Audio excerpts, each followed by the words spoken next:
Welcome on my YouTube channel agro academy. आप सभी का हमारे चैनल में स्वागत करता हूँ। फिर से आपके लिए एक नई इन्फॉर्मेशन लेके आई हूँ, नई इंटरेस्टिंग इन्फॉर्मेशन अपने इस चैनल पर एग्रो एकेडमी। सो फ्रेंड्स, आज का जो टॉपिक है आपका, आज का टॉपिक है मैरीगोल्ड, कल्टीवेशन ऑफ मैरीगोल्ड। मतलब गेंदों के फूलों की खेती कैसे की जाए। गेंदों के फूलों की खेती के लिए हमें कौन कौन से ऑपरेशन करने हैं, कौन कौन से इंटरकल्चर ऑपरेशन, कौन कौन सी मिट्टी लगती है, कौन कौन से हमें फर्टिलाइजर्स और मैन्यूर्स यूज करने हैं, ये सारी जानकारी हम आज इस टॉपिक में देखने वाले हैं। सो फ्रेंड्स, ये टॉपिक शुरू करने से पहले अगर अभी तक आपने हमारे चैनल को सब्सक्राइब नहीं किया है तो चैनल को फटाफट से सब्सक्राइब कर दे, नोटिफिकेशन बेल को क्लिक कर दे, जिससे आपको हमारे चैनल के नए नए नोटिफिकेशन मिल जाएंगे। फ्रेंड्स, आपको ये वीडियो जो है पूरा देखना है, आखिर तक देखना है, तब जाकर आपको समझ में आएगा कि कैसा कल्टीवेशन रहता मैरीगोल्ड का, कैसी खेती रहती मैरीगोल्ड की, गेंदों के फूलों की कैसी खेती रहती। सो फ्रेंड्स, ये जो चैनल है हमारा एग्रो एकेडमी, इस पर आपको रेगुलरली नई नई इन्फॉर्मेशन मिल जाएगी। हमने पिछले भी पार्ट डाले, वो भी आप देख सकते हैं। आगे के पार्ट में भी आपको नई नई जानकारी मिल जाएंगी। तो चलिए फ्रेंड्स, टाइम वेस्ट न करते हुए चालू करते हैं हमारा आज का टॉपिक, कल्टीवेशन ऑफ मैरीगोल्ड, गेंदों के फूलों की खेती।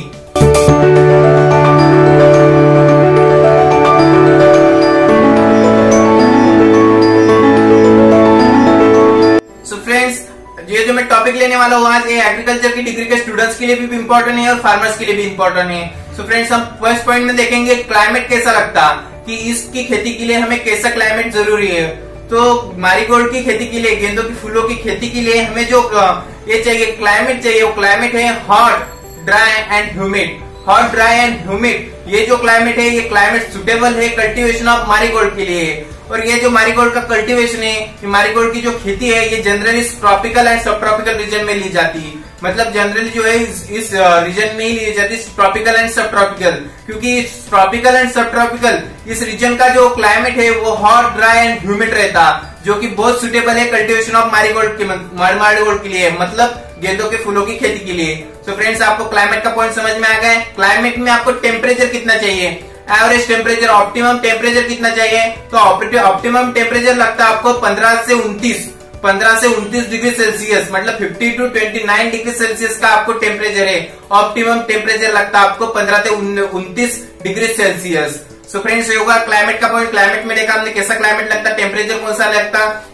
देन हम आगे बढ़ते हैं, आगे का पॉइंट है हमारा सॉइल का, कि कैसे सॉइल लगती है हमें। तो सॉइल जनरली देखा जाए तो मैरीगोल्ड के लिए सॉइल चाहिए हमें well drain, well fertile, deep soil and जो है वो सैंडी लोम सॉइल, ये जो है ये बेस्ट रहती है sandy loam soil cultivation of marigold के लिए।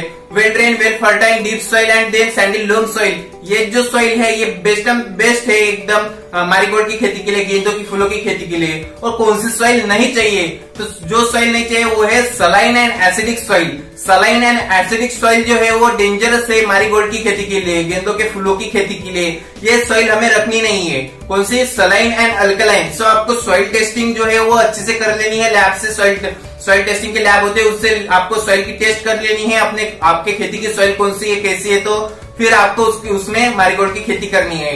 और वो जो पीएच रहता, सॉइल का जो पीएच रहता, वो पीएच कितना चाहिए हमें, 6.5 to 7.5। 6.5 to 7.5 का पीएच हमें लगता है मैरीगोल्ड की खेती के लिए। पीएच मतलब क्या पता ना हो तो डिस्क्रिप्शन बॉक्स में लिंक डाली हुई है, उस पर क्लिक कीजिए और जान लीजिए पीएच मतलब क्या। सो ये हो गया फ्रेंड्स हमारा सॉइल का पॉइंट। इसमें हमने देखा कौन सी सॉइल लगती है और कैसी सॉइल लगती है। देन हम नेक्स्ट अपने पॉइंट में बढ़ते हैं कि उसका प्रोपेगेशन कैसे करते हैं। तो प्रोपेगेशन जो है फ्रेंड्स वो सीड से, जनरली मतलब उसका प्रोपेगेशन सीड से ही होता है। मैरीगोल्ड का, गेंदों के फूलों का हम प्रोपेगेशन सीड से करते हैं। और उसके लिए सीड रेट कितना लगता है आपको, मतलब 1 हेक्टर का अगर आपका एरिया हो, 1 हेक्टर की आपकी खेती हो, तो उसके लिए आपको कितने सीड्स लगते हैं। तो उसका सीड रेट है 1.5 to 2 kg per hectare. 1 hectare के लिए आपको लगेगा 1.5, मतलब 1.5 से 2 kg पर हेक्टर। 1 हेक्टर के लिए 1.5 to 2 kg पर हेक्टर, इतना आपको सीड रेट लगेगा। देन नेक्स्ट पॉइंट है हमारा ट्रांसप्लांटिंग। उसकी ट्रांसप्लांटिंग हमें कब करनी है, तो ट्रांसप्लांटिंग देखा जाए तो आफ्टर 1 मंथ आपको अगर वो प्लांट जो है आप नर्सरी में भी उगा सकते हैं मैरीगोल्ड के, या फिर एक जगह पर भी उगा सकते हैं, आपकी खेती के एक जगह पर उगा सकते हैं उसे। देन आपको 1 मंथ हो जाने के बाद जब आपका जो मैरीगोल्ड का पौधा है, आपका गेंदों के फूलों का पौधा है, वो 15 सेंटीमीटर का हो जाएगा। 1 महीने के बाद आपका जो पौधा है वो 15 सेंटीमीटर का हो जाएगा। तब आपको उसकी ट्रांसप्लांटिंग कर देनी है। मतलब उसे आपको वहां से निकालकर आपकी मेन फील्ड जो है, मेन खेती जो है उसमें आपको लगा देना है, उसकी ट्रांसप्लांटिंग कर देनी है उस जगह पर। सो ये फ्रेंड्स ये था हमारा ट्रांसप्लांटिंग का पॉइंट कि कब हमें ट्रांसप्लांटिंग करनी है। देन नेक्स्ट पॉइंट है हमारा मैन्योर्स एंड फर्टिलाइजर्स। तो मैन्योर्स एंड फर्टिलाइजर्स के पॉइंट में हम देखेंगे कि कौन कौन से मैन्योर्स एंड फर्टिलाइजर्स आपको यूज करने हैं। So friends manures and fertilizers बहुत ज्यादा मायने रखते हैं इस खेती में, मैरीगोल्ड की खेती में। तो आपको जो है 25 ton per Hector FIM apply करना है। 1 हेक्टर के लिए आपको 25 टन एफआईएम मतलब फार्म एड मैन्योर आपको ऐड करना है, आपको अप्लाई करना है आपकी खेती को। कितना? 25 ton per Hector. Farm add manure मतलब क्या पता ना हो तो डिस्क्रिप्शन बॉक्स में लिंक है, उस पर क्लिक कीजिए और वीडियो देख लीजिए। देन आपको एनपीके का डोज देना है। एनपीके मतलब नाइट्रोजन, फास्फोरस एंड पोटेशियम। वो कितना देना है आपको? 30:30:30। मतलब इस रेशियो में आपको देना है। 30 केजी आपको देना है नाइट्रोजन, 30 केजी देना है पोटेशियम एंड 30 केजी देना है आपको 30 केजी देना है आपको फास्फोरस एंड 30 केजी पोटेशियम। ये तीन आपको 30-30-30 सेम रेशियो में देने हैं। सो फ्रेंड्स ये था एनपीके का डोज आपको देना है। Nitrogen, phosphorus and potassium. Nitrogen 30 kg, phosphorus 30 kg and then potassium 30 kg 1 hectare के लिए। ये जो रेशियो बताया 1 हेक्टर के लिए है। तो फ्रेंड्स ये था हमारा मैन्योर्स एंड फर्टिलाइजर्स का पॉइंट। देन नेक्स्ट पॉइंट है हमारा इरिगेशन का, कि इसे इरिगेट कैसे करना है। फ्रेंड्स ये जो हमारा पौधा है, मैरीगोल्ड का पौधा है, ये आपको इरिगेट करना बहुत मतलब इम्पोर्टेंट है, क्योंकि इसे कोई बहुत नाजुक पौधा होता है हमारा मैरीगोल्ड का, गेंदों के फूलों का। और इसको जो है आपको बार बार इरिगेट करना, बार बार पानी देना जो है वो बहुत नेसेसरी है। सो इरिगेशन इसको जो करना है आपको 3 to 4 डेज के इंटरवल से इसको रेगुलरली इरिगेट करना है। 3 to 4 डेज के इंटरवल से इसको इरिगेट करते रहना है, क्योंकि ये जो फूलों के हमारे पौधे होते हैं, फूलों की हम खेती करते हैं, कौन सा भी फूलों का पौधा देखिए बहुत नाजुक पौधे होते हैं, इसका बहुत ध्यान रखना पड़ता और इसको रेगुलरली वाटरिंग करनी पड़ती है। सो फ्रेंड्स इस मैरीगोल्ड के पौधे को हमारे 3 to 4 डेज के इंटरवल से आपको मतलब इरिगेशन करना है, उसको इरिगेट कर देना है। देन हमारा नेक्स्ट पॉइंट है वीडिंग का, कि आपको वीडिंग कैसे करनी है। तो फ्रेंड्स इसकी खेती में आपको वीडिंग करना बहुत ज्यादा नेसेसरी है, क्योंकि थोड़े भी वीड बढ़ जाए तो वो सारा न्यूट्रिएंट जो है सक कर लेते हैं अपने खेती में का। तो आपको जो है वीडिंग करना बहुत ही जरूरी है, क्योंकि वीडिंग करेंगे तो जो सारे न्यूट्रिएंट्स है वो आपके मैरीगोल्ड के पौधे को मिल जाएंगे, गेंदों के फूलों के पौधे को मिल जाएंगे। नहीं तो वो क्या होगा कि वो अनवांटेड प्लांट जो बढ़ते जो कोई काम के नहीं रहते वही न्यूट्रिएंट्स खींच लेंगे और हमारा जो मेन पौधा है जिसकी हम खेती कर रहे हैं उसे कुछ नहीं मिलेगा। सो वीडिंग करना बहुत ही जरूरी है, आप वीडिंग कीजिए। देन हम नेक्स्ट पॉइंट पर बढ़ते हैं हमारे पेस्ट एंड डिसीज, कि उसके ऊपर कौन से पेस्ट आते हैं, कौन से डिसीज आते हैं, वो देखने वाले हैं हम इस पॉइंट में, पेस्ट एंड डिसीज के पॉइंट में। सो फ्रेंड्स ये गेंदों का फूलों का जो पौधा है, ये जो मैरीगोल्ड की खेती है, इसमें मैरीगोल्ड के पौधे पर जो है बहुत सारे मतलब पेस्ट एंड डिसीज अटैक करते हैं। मैं आपको बता देने वाला हूँ कौन कौन से होते हैं। तो उसमें पेस्ट में देखा जाए तो थ्रिप्स,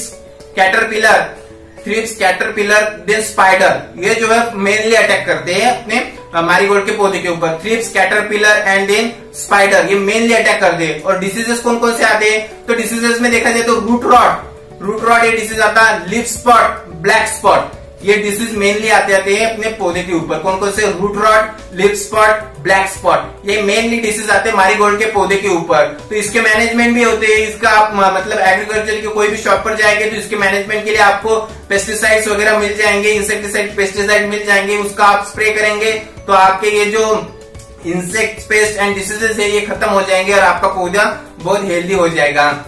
सो फ्रेंड्स ये आपको मतलब ये एक्सप्लेन करना है। अगर आप एग्जाम दे रहे हैं तो आपको ये पॉइंट्स भी लिखने हैं पेस्ट एंड डिसीज के। आप खेती कर रहे हैं तो ध्यान में दीजिए कि कौन से पेस्ट आते, कौन कौन से इंसेक्ट आते, और उसके लिए आप मैनेजमेंट कीजिए। उसे कंट्रोल करने के लिए आप मैनेजमेंट करते रहिएगा। देन फ्रेंड्स हमारा जो नेक्स्ट पॉइंट है वो है हार्वेस्टिंग का। तो हार्वेस्टिंग कब करनी है? जब हमारा पौधा जो प्लांट जो है मैरीगोल्ड का पौधा है वो 60 to 90 डेज का हो जाए, 60 to 90 डेज। देन उसके बाद आपका जो पौधा है, जो आपका मैरीगोल्ड का प्लांट है वो रेडी हो जाएगा हार्वेस्टिंग के लिए 60 to 90 डेज के बाद। कोई 60 डेज के बाद होगी, कोई 90 डेज के बाद होगी, तब आप जाके आपका हार्वेस्टिंग के लिए रेडी हो जाएगा।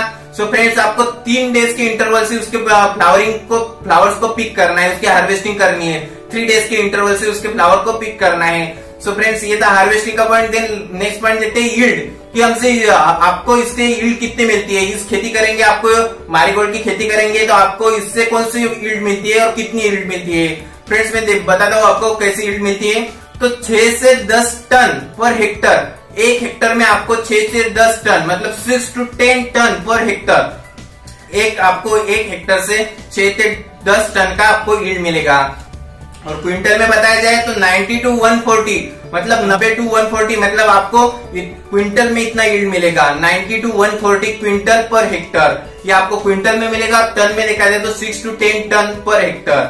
सो फ्रेंड्स ये था यील्ड का पॉइंट। देन हम लास्ट पॉइंट देखेंगे वेराइटीज। वेराइटीज बहुत ज्यादा इंपॉर्टेंट है, वेराइटीज के पॉइंट पर आप ध्यान दीजिए। आप अगर एग्रीकल्चर की डिग्री कर रहे हैं तो आपको भी वेराइटीज बहुत इंपॉर्टेंट है, आपको कल्टीवेशन में वेराइटीज लिखनी है। अगर आप खेती कर रहे हैं तो आपके लिए वेराइटीज बहुत इंपॉर्टेंट है, वेराइटीज पर ध्यान दीजिए। उस तरह की उन वेराइटीज का आप यूज कीजिए और अच्छे से खेती कीजिए और आपके जो है वो मार्केटिंग प्राइस अच्छी पाइए और आपके जो यील्ड है वो यील्ड बहुत अच्छा पाइए और नफे में रहिए। सो फ्रेंड चलिए मैं आपको वेराइटीज का पॉइंट बता देने वाला हूँ कि कौन कौन सी वेराइटीज रहती। तो वेराइटीज में देखा जाए तो जो मारीगोल्ड के फ्लावर्स है, मारीगोल्ड के प्लांट है, ये दो भागों में डिवाइड किए हुए हैं। एक है French marigold flowers and then है दूसरा है अफ्रीकन मारीगोल्ड फ्लावर्स। ये जो फ्रेंच मारीगोल्ड फ्लावर्स रहते हैं इसका जो पौधा है ये पौधा हाइट में कम रहता और इसके जो फ्लावर्स है ये फ्लावर्स साइज में स्मॉल रहते हैं। और ये जो अफ्रीकन मारीगोल्ड फ्लावर्स है इसका पौधा टॉल रहता, बड़ा रहता, साइज में बड़ा रहता, ऊंचा रहता इसका पौधा अफ्रीकन मारीगोल्ड का एंड इसके फ्लावर्स भी बड़े बड़े रहते हैं। सो फ्रेंड्स ये इसको दो भागों में डिवाइड किया हुआ है, स्प्लिट किया हुआ है, French marigold flowers and African marigold flowers. Then आपको मैं पहले बता देने वाला हूँ फ्रेंच मैरीगोल्ड फ्लावर्स की कुछ वेराइटीज में आपको बता देने वाला हूँ। फ्रेंच मैरीगोल्ड फ्लावर्स तो इसमें देखा जाए वाला हूँ new Alaska, apricot, happiness, Hawaii, yellow supreme. ये जो वेराइटीज है ये वेराइटीज है फ्रेंच मैरीगोल्ड फ्लावर्स की। New Alaska, yellow supreme, then उसके बाद हैप्पीनेस, देन हवाई, ये जो वेराइटीज है ये वेराइटीज है फ्रेंच मैरीगोल्ड फ्लावर्स की। देन नेक्स्ट इसमें देखेंगे हम अफ्रीकन वेराइटीज जो है वो अफ्रीकन वेराइटीज है तो वो star of India, rusty red, star of India, rusty red, then lemon drop. ये जो वेराइटीज है ये वेराइटीज है अफ्रीकन मैरीगोल्ड की। कौन कौन सी बताई मैंने? स्टार ऑफ इंडिया, देन उसके बाद lemon drop and rusty red. ये जो वेराइटीज है ये जो मेन वेराइटीज है अफ्रीकन मैरीगोल्ड की, अफ्रीकन मैरीगोल्ड फ्लावर्स की। सो फ्रेंड्स ये थी मैंने जो वेराइटीज बताई ये मेन वेराइटीज है, ये आपको हाई यील्ड देने वाली वेराइटीज है। जो मैंने वेराइटीज बताई फ्रेंच मैरीगोल्ड फ्लावर्स की मैंने वेराइटीज बताई और अफ्रीकन मैरीगोल्ड फ्लावर्स की मैंने आपको वेराइटीज बताई। इस वेराइटी का अगर आप सोइंग करेंगे, इस वेराइटीज की खेती करेंगे तो आप अच्छे से मतलब इसकी खेती कर पाएंगे और नफे में रहेंगे, आपको मार्केटिंग प्राइस बहुत अच्छी मिलेगी और आप प्रॉफिट में रह जाएंगे। सो फ्रेंड्स अगर आप फार्मिंग कर रहे हैं, आप इसकी खेती कर रहे हैं तो मैं आपको सजेस्ट करूंगा इस वेराइटीज का आप यूज कीजिए। सो फ्रेंड्स ये था हमारा लास्ट पॉइंट वेराइटीज का। सो फ्रेंड्स ये जो हमने पॉइंट्स देखे आज के जो पॉइंट्स देखे हमने सारे ये थे हमारे कल्टीवेशन ऑफ मैरीगोल्ड, गेंदों के फूलों की खेती के। ये सारे पॉइंट्स थे किस तरह से हमें खेती करनी है, क्या करनी है, मैंने सिंपल लैंग्वेज में आपको बताया है। स्टूडेंट्स को भी समझ में आया होगा, जो फार्मिंग कर रहे हैं, जो खेती करने वाले फार्मर्स है उनको भी समझ में आया होगा। सो फ्रेंड्स आई होप आपको सारा कंसेप्ट जो है समझ में आया होगा। अगर आपको इसमें कोई डिफिकल्टी हो तो आप हमें कमेंट बॉक्स में कमेंट कर दीजिए, आपके सारे डिफिकल्टी डाउट जो होंगे वो क्लियर कर दिए जाएंगे, उसके ऊपर सोल्यूशन निकाले जाएंगे और आपको यहाँ पर 100% हेल्प मिल जाएगी। सो फ्रेंड्स अगर अभी तक आपने हमारे चैनल को सब्सक्राइब नहीं किया है तो फटाफट से चैनल को सब्सक्राइब कर दीजिए, नोटिफिकेशन बेल को क्लिक कर दीजिए जिससे आपको हमारे चैनल के नए नए नोटिफिकेशन मिलते रहेंगे। और हमारे चैनल को रेगुलरली विजिट कीजिए, बहुत ही नॉलेजफुल यूजफुल इन्फॉर्मेशन मैं आपके लिए लेके आ रहा हूँ और ये रेगुलर इन्फॉर्मेशन हमारे चैनल पर चालू है, रोज इस पर नए नए टॉपिक आ रहे हैं। सो रेगुलरली हमारे चैनल पर विजिट कीजिए, कोई आपको डाउट्स और डिफिकल्टीज हो कमेंट बॉक्स में कमेंट कर दीजिए। और आज का वीडियो आपको कैसा लगा है वो भी आप हमें कमेंट बॉक्स में कमेंट करके बता दीजिएगा। सो फ्रेंड्स अब मिलेंगे नए पार्ट में एक नई इन्फॉर्मेशन के साथ, नई इंटरेस्टिंग इन्फॉर्मेशन के साथ, यूजफुल इन्फॉर्मेशन के साथ। तब तक के लिए यही रुकते हैं। Thank you.